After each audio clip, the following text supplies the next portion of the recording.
Bueno, pues muy buenos días a todos. Me presento, soy el doctor José María Arteaga Rojas. Soy médico con especialidad en medicina del deporte y la actividad física. Hice mi residencia en la Facultad de Medicina de la UNAM con equipos multidisciplinarios y la verdad desde hace 6, 7 años aproximadamente me dedico justo al tratamiento de sobrepeso y obesidad como especialista certificado con SCOPE. En específico, tratamiento de pacientes de cirugía bariátrica, colocación de balón intragástrico y en general tratamientos también medicamentosos para el control de la obesidad. Entonces, el día de hoy vamos a hablar justo de qué estrategias podemos utilizar para potenciar los beneficios de la cirugía bariátrica o en específico, en este caso, del balón intragástrico. Sigue, lo muevo con esto, ¿verdad? Con este le adelanto la...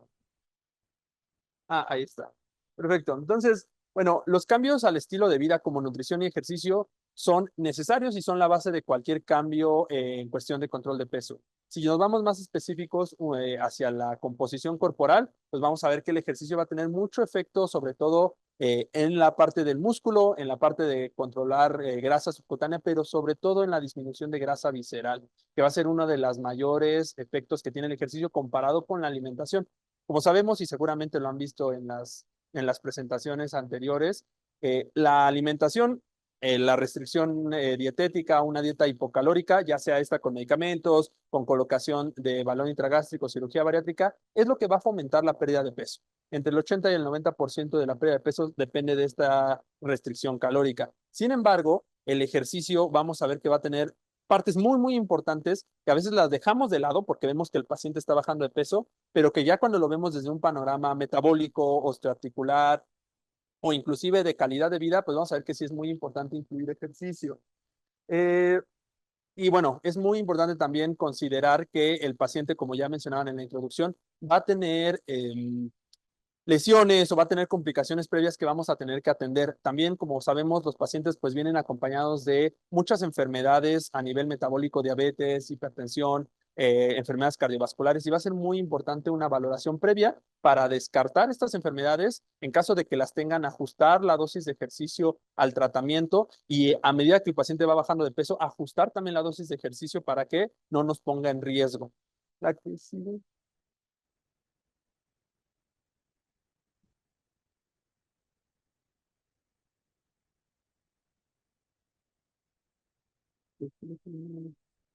Ah, ahí está. Bueno, aquí justamente un poquito de lo que platicábamos, que creo que no estaban cambiando. Ah, ok, perfecto, gracias.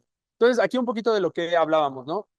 Sabemos que es una manera muy simplista de ver el control de peso, el gasto calórico con la ingesta calórica, pero en cuestión del ejercicio vamos a ver cuál es el papel que ocupa el ejercicio, sobre todo en el gasto metabólico. Como sabemos, el gasto metabólico va a depender de nuestra tasa metabólica basal, que va a estar determinada, ahorita lo vemos por más factores, va a depender de nuestra actividad física no estructurada, va a depender del efecto termogénico de los alimentos y va a depender del ejercicio. Entonces, ejercicio y actividad física son cosas en las que podemos incidir. La tasa metabólica basal, pues va a tener determinantes genéticas, psicosociales, factores estresantes y a veces es más difícil incidir en esos puntos para aumentar nuestro gasto metabólico, pero ejercicio y actividad física definitivamente podemos modificarlo.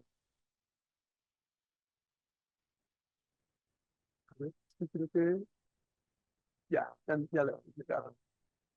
Ahí está, perfecto. Entonces, justo, lo que hablábamos, hay muchos efectos o muchos factores que pueden determinar esta tasa metabólica basal, desde factores como embarazo, nuestra edad, nuestro sexo, factores biopsicosociales, si tenemos o no tenemos lugares donde podamos desarrollar nuestra actividad física, pero el que sí o sí podemos incidir, voy a hacer un poquito para acá, el que sí o sí podemos incidir es en la masa magra. Aquí la masa muscular va a ser uno de los factores más importantes. Y como sabemos, la diferencia no solamente es en tamaño entre la masa grasa y el músculo, que muchas veces nuestros pacientes, siendo honestos, pues están muy enfocados en lo estético, ¿no? En bajar tallas, en si le queda o no le queda la ropa. Una forma en la que yo utilizo para convencer a los pacientes de hacer ejercicio es justamente en cómo mantener nuestro músculo, aunque nuestro peso varíe muy poquito, mantener músculo nos hace bajar tallas porque tiene un espacio, ocupa menos espacio que la grasa. Pero también a nivel metabólico, pues nos va a dar muchísimos efectos.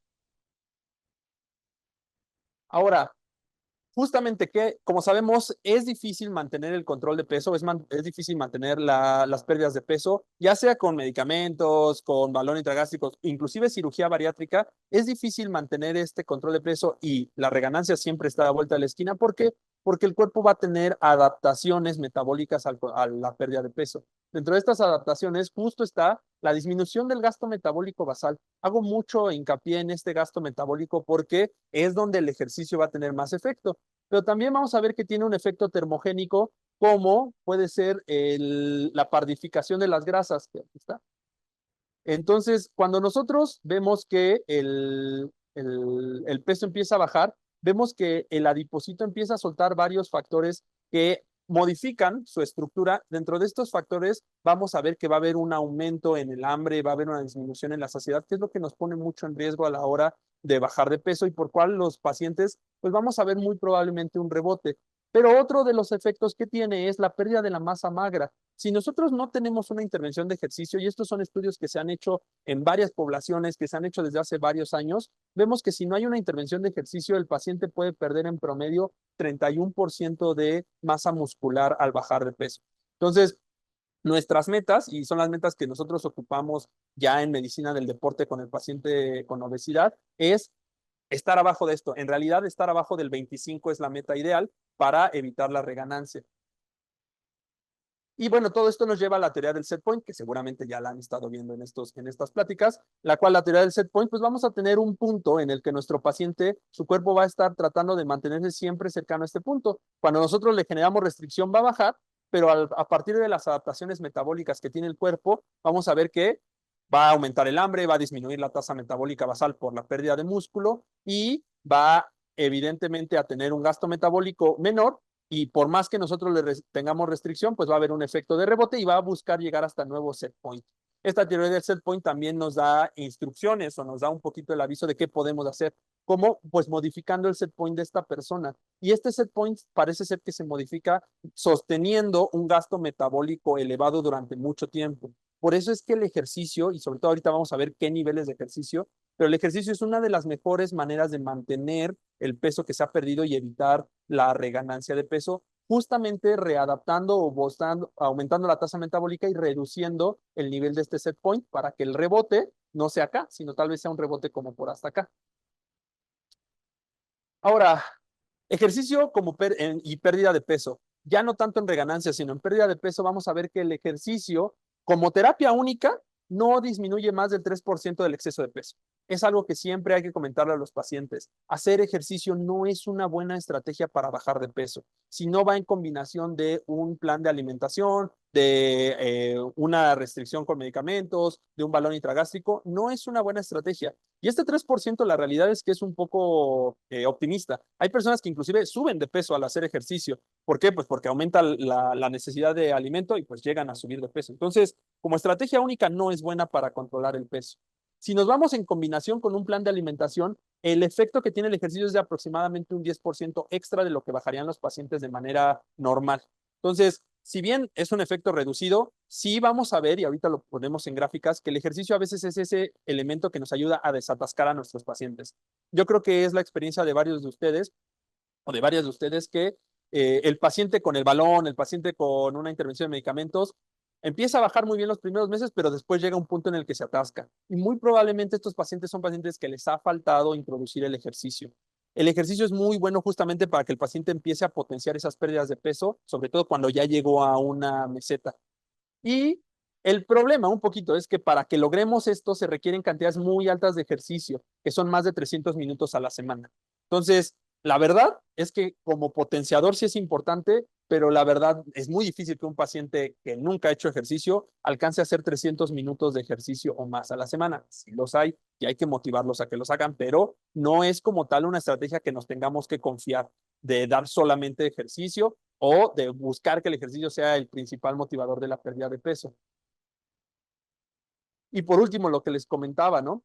La mejora que más va a impactar en el paciente, que tal vez no se vea, pero que sí definitivamente podemos evidenciar con estudios de grasa visceral, con fibroscan, con la parte de las pruebas de función hepática, es la disminución del BAD+, de la disminución de la grasa visceral que tiene el paciente. Aquí, sin lugar a dudas, el ejercicio es mejor que una dieta hipocalórica para reducir la grasa visceral.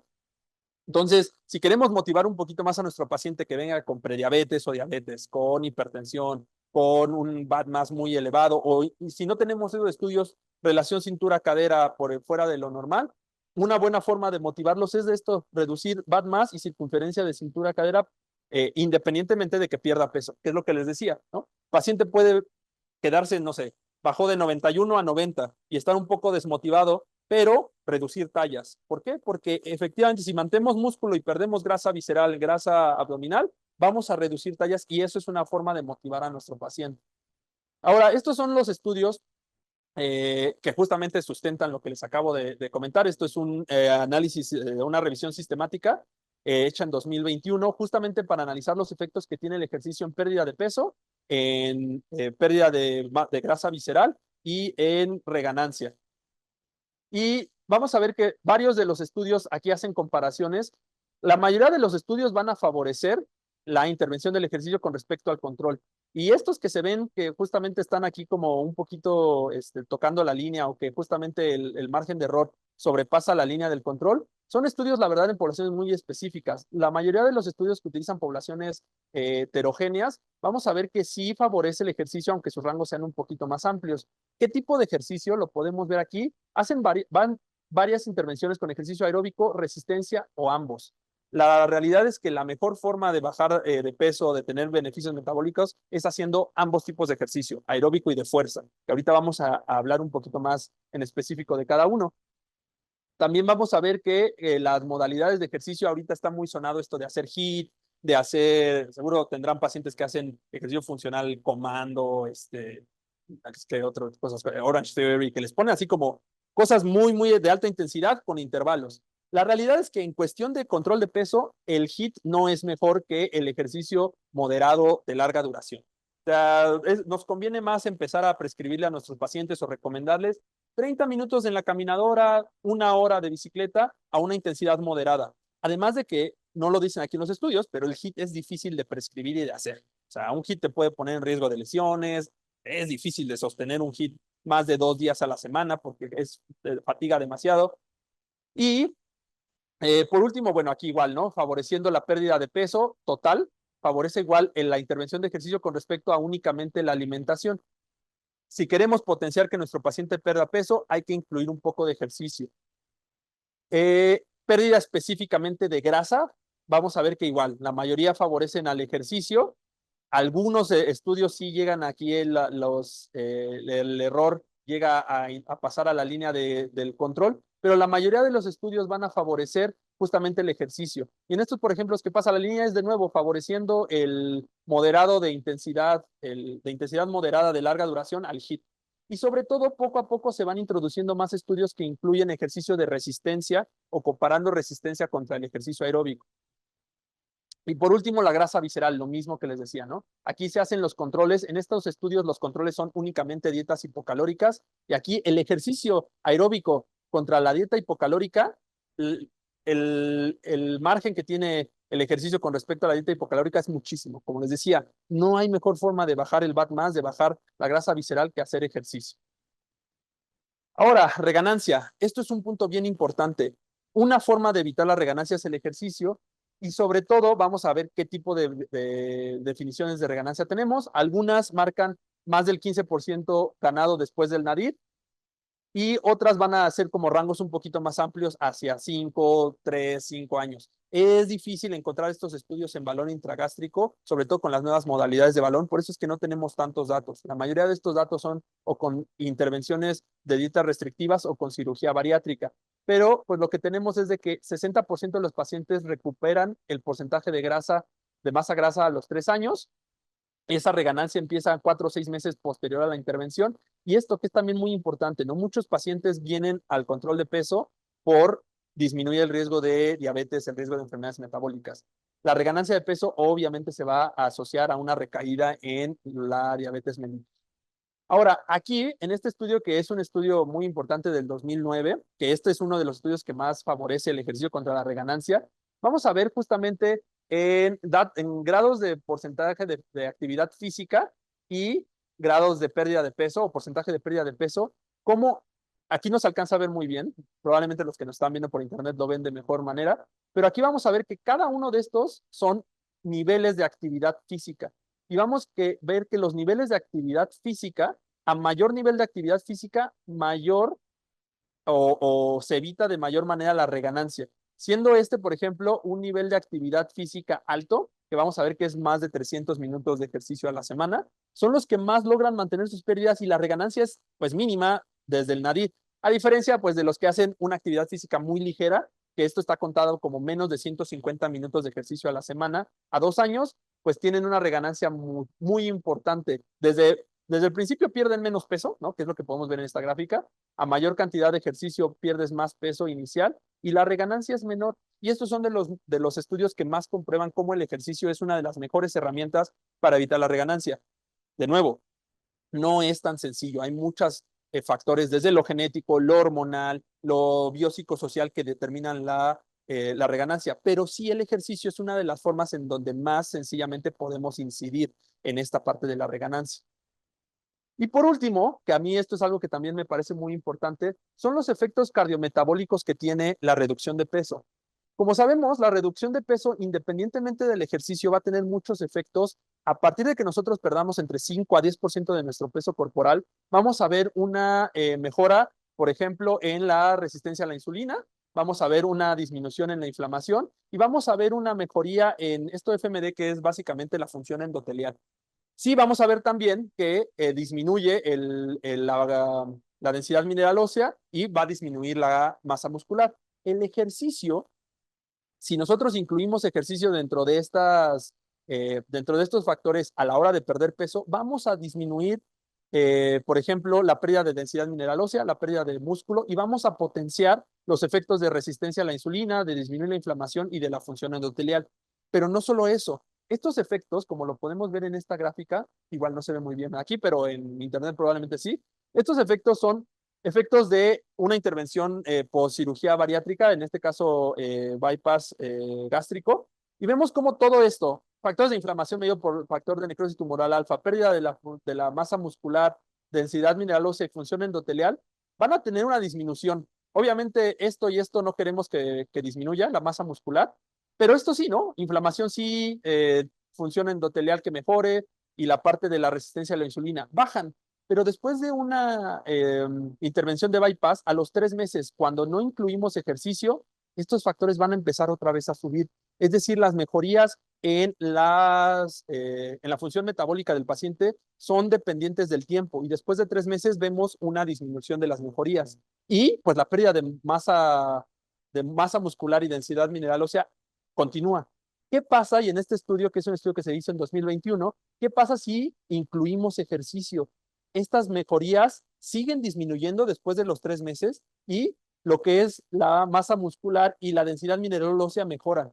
Entonces, vamos a ver, en este caso, bueno, es de una bypass gástrico, porque no hay tantos estudios todavía de balón intragástrico al respecto, pero vamos a ver que las mejorías en la función metabólica se potencian y continúan si nosotros incluimos ejercicio en nuestro paciente. Ahora, resumiendo todo esto, ¿cuáles son los objetivos que tenemos de incluir el ejercicio o de incluir una intervención en medicina del deporte en nuestros pacientes? Número uno, lograr el mayor descenso de peso posible. Es mínimo lo que podemos afectar, pero ese 10% pues, es mejor que nada y a veces sí es un determinante para que nuestros pacientes sigan adheriéndose a nuestro plan de tratamiento. Evitar la pérdida excesiva de masa muscular, este es fundamental. Este es lo que más podemos incidir. Mejora la tasa metabólica basal, nuestro paciente se siente con más seguridad, no se siente cansado. También el hacer ejercicio de fuerza y mantener nuestra masa muscular, si nuestro paciente baja mucho de peso, evita que la piel se cuelgue mucho, que tenga colgajos de piel después de bajar de peso, y eso también los motiva muchísimo. Mantiene o evita la pérdida de la densidad mineral ósea, logra cambios de conducta a largo plazo. Aquí ya no metí esos estudios, pero igual está comprobado que la adherencia en un paciente que hace ejercicio, la adherencia a un plan de alimentación, a un medicamento, a ciertas indicaciones médicas, es mayor cuando el paciente está en una rutina de ejercicio. Además de mejora la condición física en pacientes que están en riesgo de sarcopenia, de obesidad sarcopénica, que son mayores de 60 años, mejora la funcionalidad y por ende la calidad de vida, mejora la postura, mejora los parámetros metabólicos, que es lo que veíamos como función endotelial, resistencia a la insulina, y es un regulador del estado de ánimo. Esto también es bien importante. Una de las mayores indicadores de adherencia a una rutina de ejercicio es los efectos que tienen disminuir la ansiedad, la depresión y el estrés. Estos efectos comprobados son iguales o mejores que varios antidepresivos. Entonces, muchas veces nuestro paciente se adhiere más al ejercicio porque le quita la ansiedad y se da cuenta de que está teniendo bajos niveles de ejercicio porque está más estresado o estresada, está irritable. Entonces, es una buena forma de ir encaminando los objetivos de nuestro paciente, que si bien tal vez no baje mucho de peso en una consulta, pero irle preguntando, ¿cómo va tu estrés? ¿Cómo estás durmiendo? ¿Tienes sensación de ansiedad, síntomas de estrés? Y vamos a ver que el paciente que hace ejercicio va a tener una mejor regulación de estos síntomas. Entonces es muy importante encaminar los objetivos a eso. Y por último, bueno, mantener la reducción de peso a largo plazo, igual que la masa muscular. Este es uno de los mejores de las intervenciones que el ejercicio potencia, es evitar la reganancia de peso.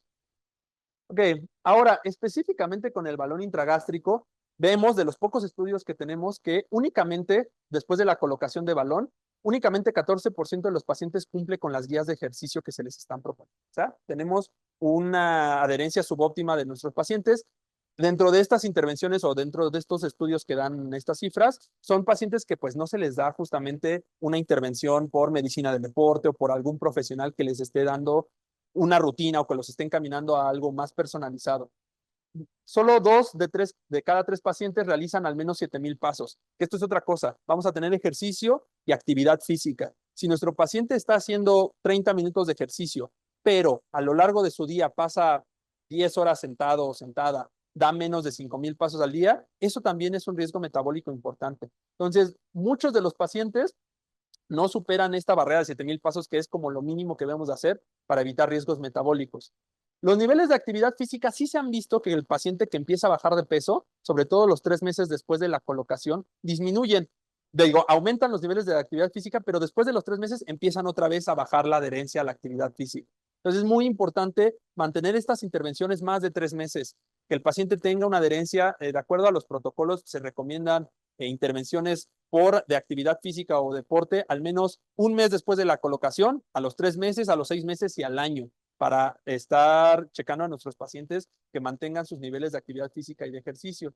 De nuevo, haciendo hincapié, hay una relación muy comprobada entre reganancia y que nuestro paciente sea sedentario y no haga actividad física.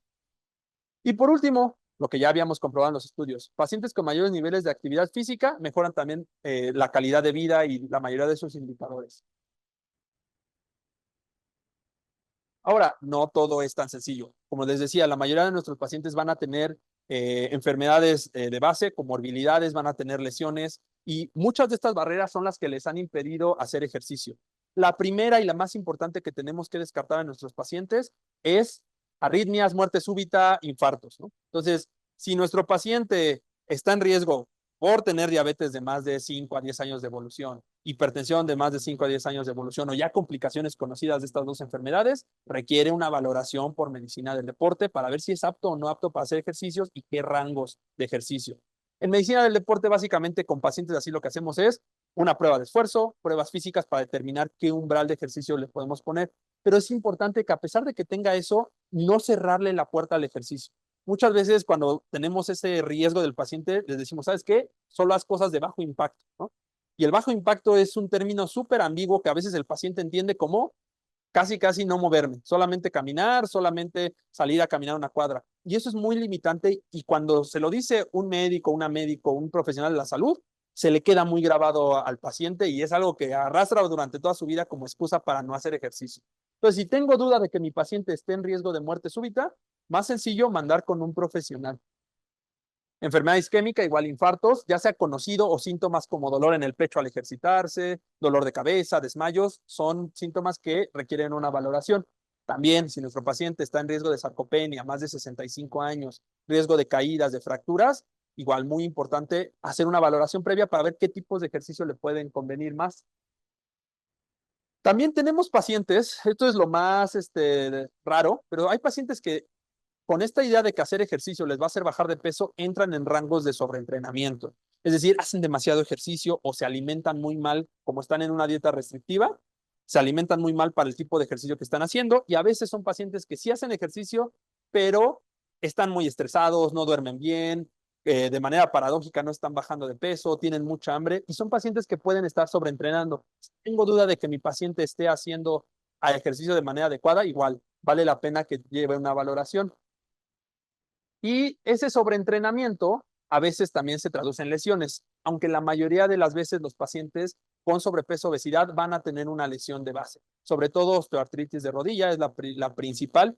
Si no osteoartritis, mínimo sí un tipo de inflamación, que no necesariamente es a nivel de las facetas articulares, puede ser a nivel de la patela, puede ser una bursitis, pero sobre todo las rodillas, aunque también hay mucha incidencia de lesiones de cadera y en la planta de los pies como fascitis plantar, que son determinantes para que mi paciente ni caminar tenga ganas de caminar, ¿no? ¿Por qué? Porque hay dolor. Entonces, si tengo alguna lesión, mejor mandar a un profesional, medicina del deporte, para evaluar qué tipo de entrenamiento, rehabilitarlo y empezar a darle el ejercicio que necesite. Ahora, específicamente con el balón intragástrico, las recomendaciones son suspender la primera semana por complicaciones. ¿Qué complicaciones son las que más frecuentemente vamos a ver en los pacientes que les impide el ejercicio? Vómito, dolor abdominal o reflujo durante el ejercicio. El reflujo, sobre todo, es uno de los factores que más puede permanecer. A pesar de que mi paciente ya no tenga vómito, ya no tenga tantas molestias, usualmente pasan la primera semana, puede ser que el reflujo se mantenga y ahí sí que hay que ajustarle un poquito más el ejercicio para evitar que tenga este reflujo. Limitar ejercicios con alto componente de presión intraabdominal. Sobre todo esto son las primeras semanas, pero si el paciente tiene incomodidad, es bueno mantenerlo durante todo el tratamiento con el balón. ¿Qué ejercicios? Sentadillas, peso muerto, abdominales, desplantes, son ejercicios que no necesariamente le van a favorecer a nuestro paciente por el reflujo y que pues podemos evitar, o sea, podemos ponerle otro tipo de rutina que los evite. Y mantener un espacio entre los alimentos y la rutina de al menos una hora, justamente para no favorecer el reflujo. De todos modos, nuestro paciente ya debe tener las indicaciones de que sus alimentos pues, no sean altos en grasa, ¿no? Que no sean altos en picantes, y eso disminuye mucho el reflujo, pero igual, si hace ejercicio menos de una hora, hay mayor probabilidad de que exista este reflujo. Ahora, muy importante tomar en cuenta qué barreras tienen nuestros pacientes al ejercicio, que estas seguramente todos los han escuchado en consulta, ¿no? Nutriólogos, cirujanos, psicólogos. No hago ejercicio por falta de tiempo, por pereza, desagrado por el ejercicio, motivación, pero la realidad es que algunas de estas sí son barreras que son reales, ¿no? O sea, que nuestro paciente definitivamente no va a poder subir, como por ejemplo el dolor, ¿no? O la autoeficacia o la condición física. Estas puede ser que sí sean cosas que poco a poco se vaya motivando, que le podamos mandar algún video, que le podamos mandar algo en psicología, pero tanto el dolor como la autoeficacia, como la condición física, si yo le pongo a mi paciente como ejercicio, oye, ¿sabes qué? Salte a caminar 30 minutos, pero mi paciente tiene fascitis plantar, no le conviene y hay que mandarle otro tipo de ejercicio, pedales, bicicleta, ejercicios, digamos que de un menor impacto, pero estas barreras son las que sí necesitan estar ajustadas por un profesional en medicina del deporte. Y sobre todo a un profesional que esté acostumbrado a tratar con pacientes con obesidad, porque muchas veces, pues si lo mandamos con algún profesional de medicina del deporte, con algún coach, ¿no? Que es lo más común, ¿no? Que el paciente diga, ¿sabes qué? Ya contraté un coach, pero pues, el coach no tiene realmente conocimiento de qué patologías le están afectando. Ahora, ¿qué metas hay que ponernos a largo plazo, ¿no? O sea, ¿cuáles son las metas que nuestro paciente debe conseguir? Idealmente, llegar a estos 250, 300 minutos a la semana de ejercicio de moderada intensidad. Esto tiene que ser en un proceso largo. Más o menos estamos buscando de que llegue a estos 300 minutos en 6 meses. No hay que empezarle a exigir de la nada que empiece a hacer una hora al día de ejercicio porque es muy difícil sostenerlo. Hasta para una persona que no tiene obesidad es difícil sostener 300 minutos. Y debemos de incluir al menos 2 días de ejercicio de fuerza por lo que comentábamos de la masa muscular.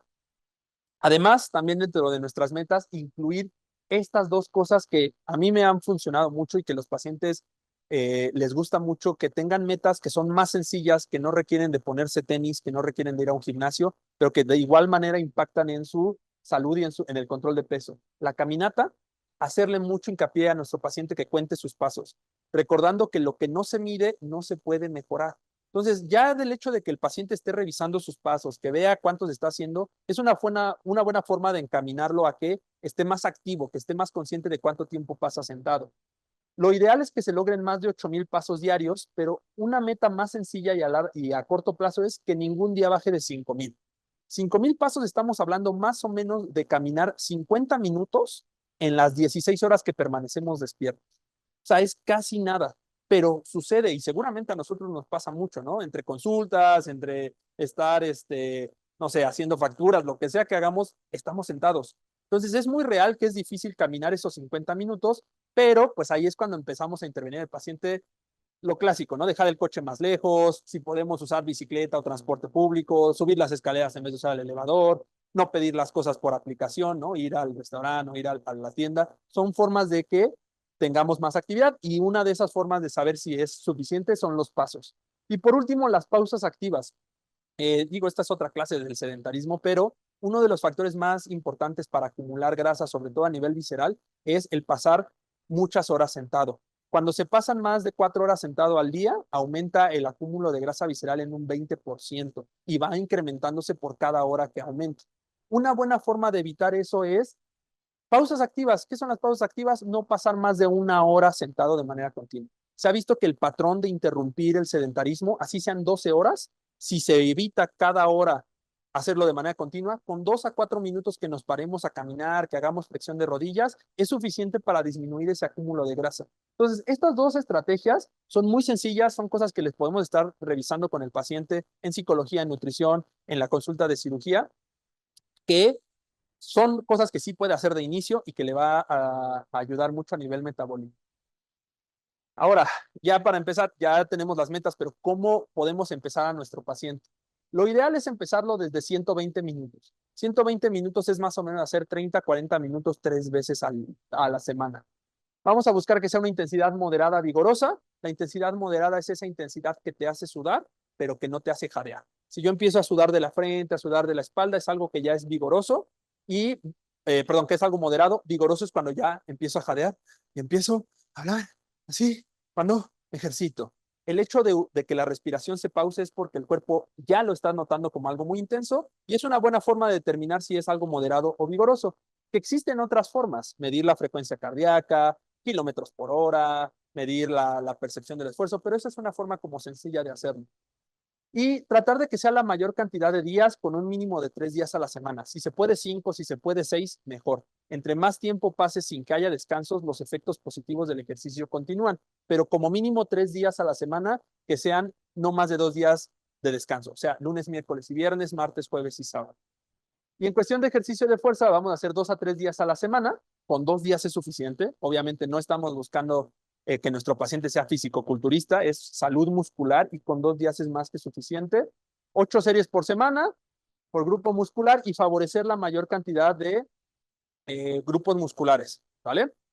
Ahora, como actividad, me gustaría ver si alguien quiere pasar a hacer esta rutina, que es una rutina muy sencilla que le podemos poner a nuestro paciente para iniciar con ligas. Las ligas son una forma muy sencilla de empezar, ya que son sencillas de conseguir, ¿no? Son muy fáciles y son muy versátiles para utilizar, no ocupan espacio y la verdad es que es de muy poco riesgo. A veces si nuestro paciente no sabe manejar pesas, pues cargar una pesa al hacer una sentadilla puede ser difícil y puede lesionarse solamente en el cargarla, ¿no? Entonces las ligas son buena forma de empezar. Entonces no sé si alguien quiere pasar. ¿Alguien? ¿No? ¿Algún voluntario, voluntaria? Muy bien. Entonces, en lo que pasa, un aplauso, por favor. Ok. En lo que pasa, o si quieres aquí, mira. Bueno, aquí sí están grabando ahí, ¿no? Perfecto. Entonces, vamos a hacer estos 6 ejercicios. Son ejercicios en los que vamos a trabajar la mayor cantidad de músculos. La idea de las ligas, como cualquier ejercicio de fuerza, va a ser que debo llegar a la fatiga. ¿Qué es la fatiga? Es la sensación de sentir temblor o ardor en el músculo que estoy utilizando. Si no llego a sentir esa sensación de fatiga muscular, ese ejercicio no me está haciendo suficiente para que el músculo se estimule. ¿Qué es lo que pasa a veces cuando hacemos ejercicios funcionales, CrossFit o Pilates, que si bien si cargas algo, no te llevan al punto de fatiga? Si no hay fatiga, el músculo no va a crecer. Entonces, con las ligas vamos a adaptar la resistencia, necesitamos ligas de distintas resistencias para que nuestro sujeto se fatigue aproximadamente entre 12 a 15 repeticiones. Entonces, vamos a empezar con esta, sentado. Te vas a poner la liga aquí, ajá, o sea, como aquí abajo, ajá, y le vas a hacer un nudito encima de ti. Ahí hazle como un nudito. Ok, ok, ahí hazle como un moñito, ajá, otro para que no se zafe. Mira, y lo sencillo es que el paciente, pues al principio cuesta trabajo, pero te das cuenta rápido de cómo hacerlo. Y ahora vas a abrir y cerrar las piernas. Ándale, así hasta que sientas fatiga. Quiero que te concentres en la sensación de sentir temblor o ardor en justamente como en la región del glúteo. Está bien. Muy bien, lo empiezas a sentir como en esta región posterior del glúteo, como un temblor o un ardor. También lo podemos determinar porque su velocidad se va haciendo más lenta. O sea, cuando ya lo puede hacer, listo. ¿Ya lo sentiste? Perfecto, muy bien, listo. Nos detenemos. Ahora, siguiente ejercicio, esa misma, así, bájalo tantito aquí. Le vas a parar aquí como hacia arriba, recárgate un poquito aquí en la silla. Así. Ajá, ándale. Y vas a levantar tu pierna hacia atrás. Ándale. No, sin flexionarla, nada más. No, así mira. Así. Ándale. Vamos a tratar de hacer 2 a 15. Ok. Ándale. Igual me dices cuando empiezas a sentir la fatiga en el glúteo. ¿Sí? Ahí ya como temblor o ardor, ¿no? Justamente una más si quieres. Y ahora con la otra. Sin flexionar la rodilla. Ándale. Exacto. Muy importante ajustar la sensación de fatiga, ¿no? Si el paciente se cansa muy rápido, hay ligas más ligeras, ¿no? O si se tarda en cansarse, hay otras ligas que tienen más resistencia. ¿Listo? ¿Ya sentido la fatiga? Perfecto. Muy bien. Siguiente ejercicio, que no sé cuál es el que sigue ahí en la tablita, pero bueno, este también está. Vamos a intentar hacer aquí, abrir y cerrar. Yo creo que este te conviene más. A ver, vamos a probar con este. Aquí, abrir, cerrar frente a ti. Sin flexionar los codos, abrimos, cerramos. Eso es. A ver, agárralo un poquito más. Ajá, exacto. Justo eso es lo importante, que tú lo ajustes. Ándale, ahí. Vamos a tratar de hacer unas 6, 8. Me dices cuando sientas la fatiga.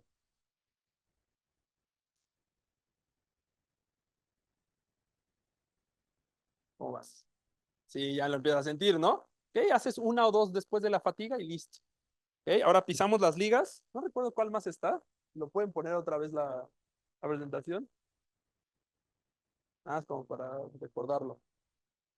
La presentación. Ajá, si podemos poner la presentación para ver los ejercicios, para no estarles poniendo ejercicios que no puse. Ajá, sí, exacto. Después, sentado, aquí, vas a hacer como un press de pierna. Entonces, vas a poner tu liga aquí, nada más cuidado que no se te vaya a zafar, ponla bien a la altura media del pie y vas a empujar aquí, hacia adelante, como si estuvieras haciendo un press de pierna. Ándale y empujas. Solo con la pierna. Ándale, ándale así. Igual. Los ejercicios deben de tratar de ser ejercicios que usen la mayor cantidad de grupos musculares. Obviamente hay ejercicios muy específicos para hombro, pero para nuestro paciente que está buscando salud muscular nos convienen ejercicios más globales. ¿Ya sentiste fatiga? Cambiamos de pierna.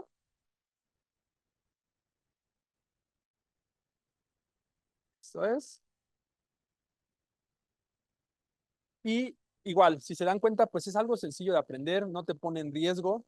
Un poquito más complejo, ¿no? Es que ahí estás ocupando más músculos, estás ocupando glúteo, estás ocupando cuádriceps, estás ocupando un poquito de gastrocnemios, entonces sí es un ejercicio mucho más complejo. Ya lo sentiste, ¿no? Listo.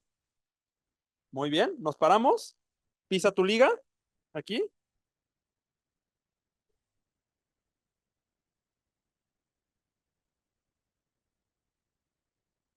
Ujú. Sí, más pegadas. Ajá, y sí, y también esto, las ligas son una cuestión adaptable. O sea, y aquí ahora vas a hacer aquí como bíceps, ándale. Justo. Justamente en el dibujo tiene una cierta posición, pero por ejemplo, en ese desde la izquierda, preferimos hacerlo con las piernas cerradas porque no tenemos dónde amarrarlo. Sí hay cierta versatilidad, cierta flexibilidad. Mientras el paciente sienta el estímulo en el músculo, podemos darle ese grado de variabilidad. ¿Listo? Ya sentiste un poquito la fatiga, ¿no? Y por último, vamos a hacer ya para terminar. Aquí, piernas hacia adelante y con las manos aquí, así como si fuera un remo. Ándale. Igual, para trabajar un poquito de espalda. Trata de no echarte hacia atrás, nada más aquí. Ándale, ándale.